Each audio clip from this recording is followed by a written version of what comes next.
हवा यहाँ अलग चलती है, जैसे कोई अदृश्य लय उसे भीतर से हिला रही हो। आवाजें उठती हैं, लेकिन शब्दों की तरह नहीं, जैसे स्मृति अचानक गूंज बन जाए। यहाँ कदम रखते ही मन समझ नहीं पाता यह उत्सव है या किसी बहुत पुरानी पुकार का उत्तर। लाल रंग, भीड़ और आंखों में एक अजीब सी चमक जो समझ से ज्यादा महसूस होती है। कभी यहां भी कोई खड़ा रहा होगा, चुपचाप इन सबको पहली बार घटते हुए देखता हुआ। अब वे लोग नहीं हैं, बस उनकी लय बची है और वही लय आज भी चलती है। इस धरती पर समय सीधा नहीं बहता, परतों में ठहरता है और फिर अचानक किसी एक क्षण में जाग उठता है और यहीं सब कुछ थोड़ा असामान्य लगने लगता है।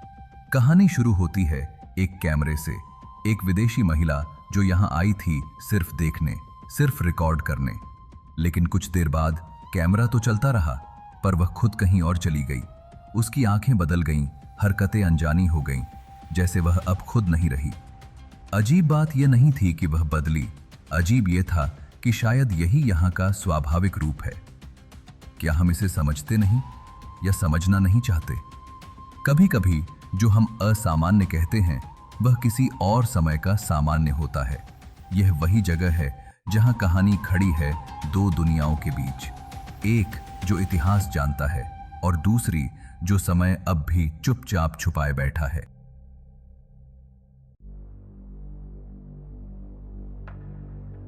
केरल की नमी भरी हवा में एक प्राचीन आंगन सांस लेता है, पत्थरों से नहीं, मनुष्यों की तीव्र उपस्थिति से। कोडुंगल्लूर का यह मंदिर करीब 2000 वर्षों की स्मृति को थामे खड़ा है। यहाँ शांति खोजी नहीं जाती, यहाँ उथल पुथल ही अनुष्ठान बनती है। हजारों पदम एक साथ पढ़ते हैं, हाथों में तलवारें और शब्दों में तीखे स्वर। पर यह संघर्ष बाहर का नहीं, भीतर का होता है। यही प्रवाह है जहां कथा रुकती नहीं। कहा जाता है यहीं कन्नगी की अग्नि को स्थान मिला। अन्याय के विरुद्ध उठी एक स्त्री की स्मृति। राजा चेरन सेन गुट्टुवन ने उसे देवत्व का घर दिया। तब से यह स्थल केवल पूजा नहीं, निर्भयता का अभ्यास भी रहा। लाल रंग यहां हर दिशा में फैलता है, वस्त्रों में, मिट्टी में, अनुभव की तीव्रता में। ये लाल मन को सतर्क करता है, धड़कनों को तेज करता है। घने कावू वृक्षों के बीच नमी और हवा का भारीपन चेतना को एक अलग लय में ले जाता है। और फिर भीड़ के बीच कुछ आकृतियां उभरती हैं। लाल वेश, कमर में घंटियों की ध्वनि, ये हैं कोमारम। साधारण भक्त नहीं, देवी के जीवित माध्यम। उनकी चाल एक तय लय में बंधी होती है। उस क्षण व्यक्ति नहीं चलता, एक उपस्थिति चलती है। कोमारम आगे बढ़ते हैं, भीड़ की ऊर्जा को अपने भीतर समेटते हुए, और फिर तलवार अपने ही मस्तक से टकराती है। दर्द धीरे धीरे सीमाएं छोड़ देता है।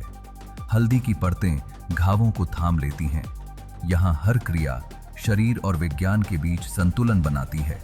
और इस भीड़ में कोई ऊंचा नहीं, कोई नीचा नहीं, एक ही रंग, एक ही पहचान। दबे हुए स्वर अनुष्ठान बनकर बाहर आते हैं। यही विसर्जन है, यही शुद्धि। क्योंकि यहाँ इतिहास सुनाया नहीं जाता, जी लिया जाता है। और जो जी लिया जाए वह समय से परे ठहर जाता है।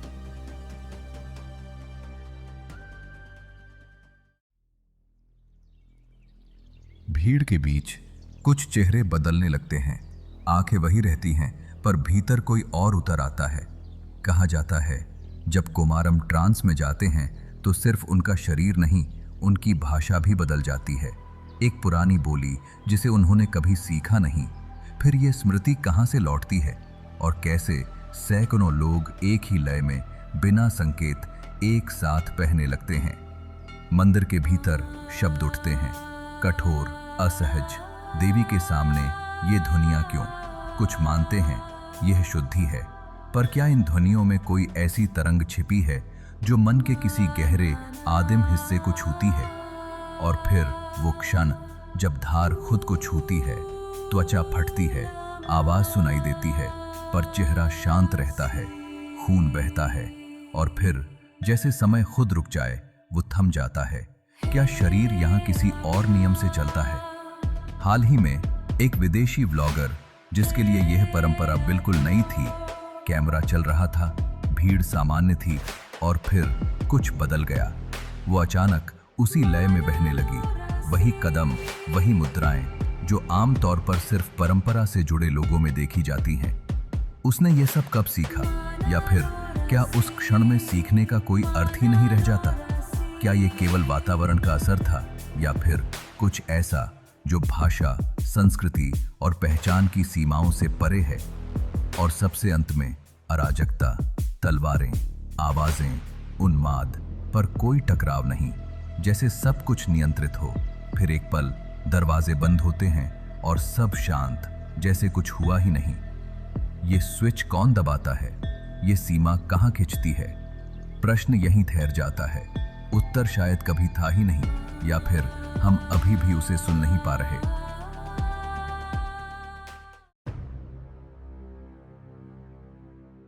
यह उत्सव सिर्फ एक दिन का शोर नहीं, एक पुरानी स्मृति का खुला हुआ घाव है, जहां भक्ति सीधी रेखा में नहीं चलती, वो टूटती है, बिखरती है और फिर भी जीवित रहती है। किसी ने इसे परंपरा कहा, किसी ने विद्रोह, पर शायद ये दोनों के बीच की वो जगह है जहां शब्द खत्म हो जाते हैं। वहां जहां एक विदेशी स्त्री अचानक उस लय में बह गई जिसे वो समझती भी नहीं थी। उसकी आंखों में जो था, क्या वो सिर्फ एक क्षणिक असर था, या फिर कुछ ऐसा जो भाषा और सीमाओं से परे है? और अगर था, तो वो क्या छू गया उसे? यह उत्सव जवाब नहीं देता, सिर्फ अनुभव छोड़ता है। शायद कुछ सच जानबूझकर अधूरे रखे जाते हैं ताकि वे जीवित रहें, और जब इतिहास खुद को छुपाता है, तब क्या बचता है?